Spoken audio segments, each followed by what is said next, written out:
Koy dostum. Güzel.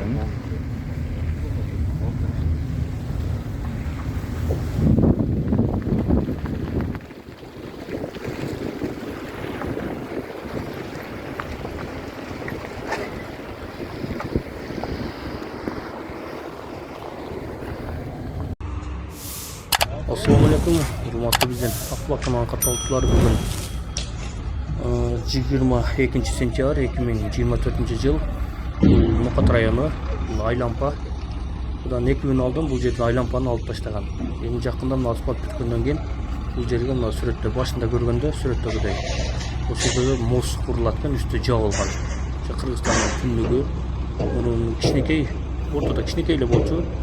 Азыр эми жаңысында ошол чектосунда ошол проектинде чоң болот экен, үстү полный жабылып Aylampa.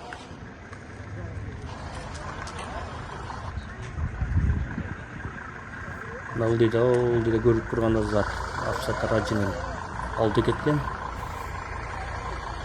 Мына ушул жердер жакында полный үстү жабылып мост курулат экен.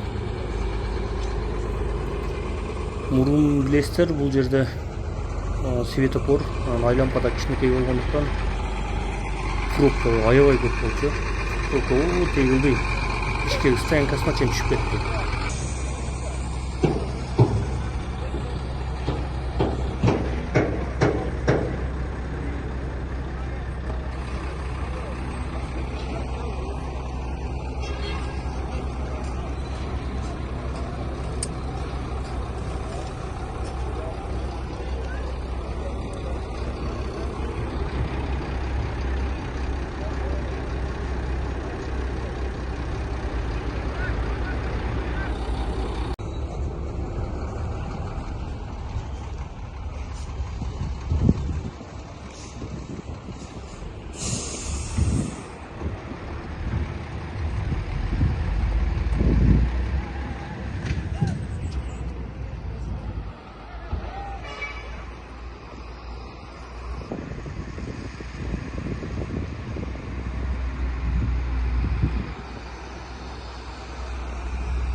Tamam.